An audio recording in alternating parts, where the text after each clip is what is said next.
जिसके पास घर नहीं था घर मांगने लगा, जिसके पास धन नहीं था धन मांगने लगा, जिसके पास बहुत अंदर में भाव था, गुरुजी आपका ये ज्ञान मुझे मिल जाए, आपका ये दरबार मुझे मिल जाए, आपका ये ज्ञान मुझे लग जाए, तो उसको भी गुरु ने दिया। दूर से एक फकीर बैठा था, वो देख रहा था। वो कहा गुरुजी अभी चलाए थे कि जिसके प्रारब्ध में जो है वो भाग भाग कर आएगा, जिसके प्रारब्ध में नहीं है वो आकर भी चला जाएगा। देखो विरोधाभास हो गया ना, कि प्रारब्ध में है उतना ही मिलेगा, और दूसरी बात कह रहे गुरुजी मुझसे जो मांगना हो मांग लो। तो कहे कि उसको गुरुजी देखे, कहे कि उसको इशारे से बुलाए, कहे तुम कुछ नहीं मांगोगे, कहे क्या मांगे, मैं तो फकीर हूँ, रंगता जोगी बहता पानी हूँ, मुझे कुछ नहीं चाहिए, पर एक क्वेश्चन करना है, मुझे जिज्ञासा है। अभी आपने कहा जो भाग्य में है वो आपको प्रारब्ध में वो मिल के रहेगा, और फिर आपने कहा कि मुझसे मांग लो, इसका क्या मतलब हुआ? तो गुरु ने कहा कि प्रैक्टिकल करके दिखाए कि मुख से बताएं।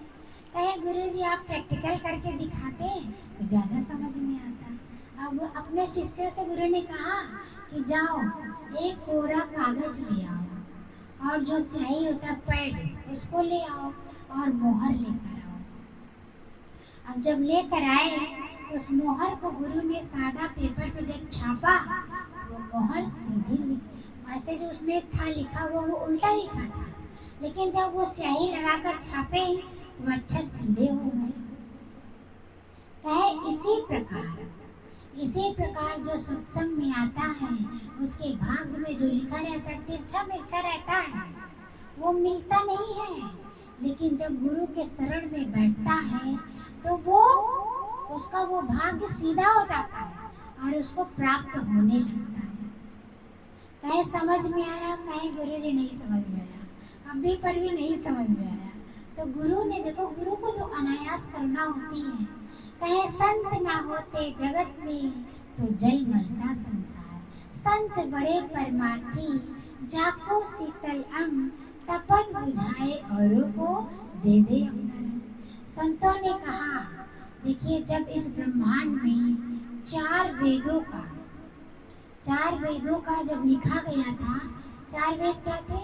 ऋग्वेद, सामवेद, यजुर्वेद, अथर्ववेद। जब चारों वेदों को लिखा गया था तो उसमें से जो स्याही बची थी उसको नारद जी ने कहा कि स्याही को किसके सुपुर्द किया जाए।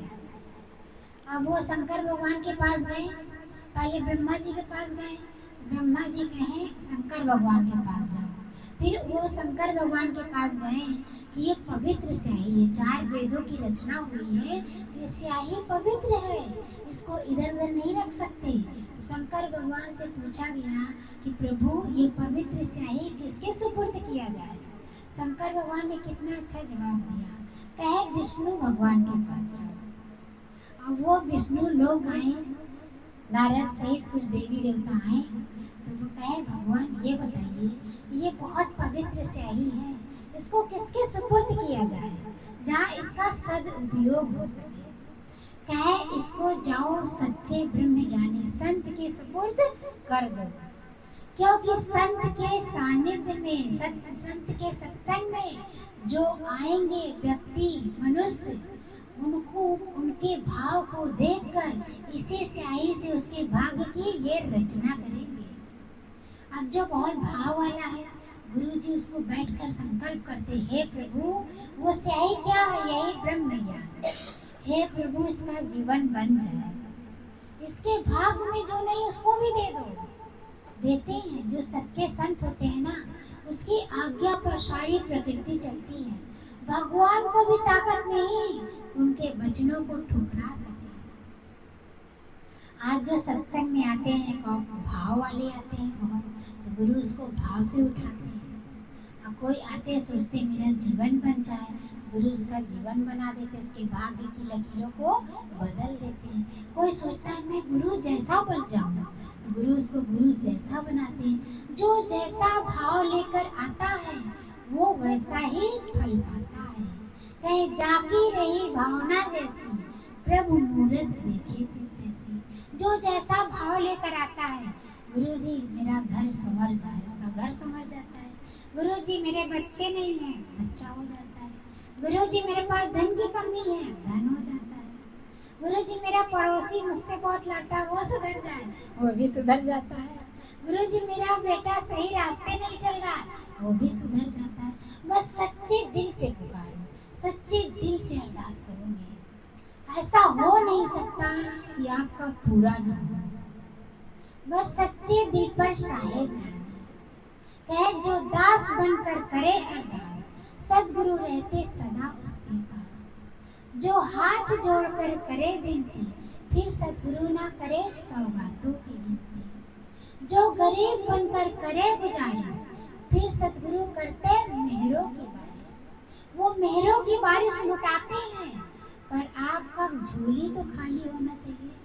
झोली में तो हिगड़ी सिगड़ी भरी है, ईर्ष्या द्वेष जलन कुड़न भरा है, मैं मेरे वाले भरे हैं, तो कहाँ जाएगा।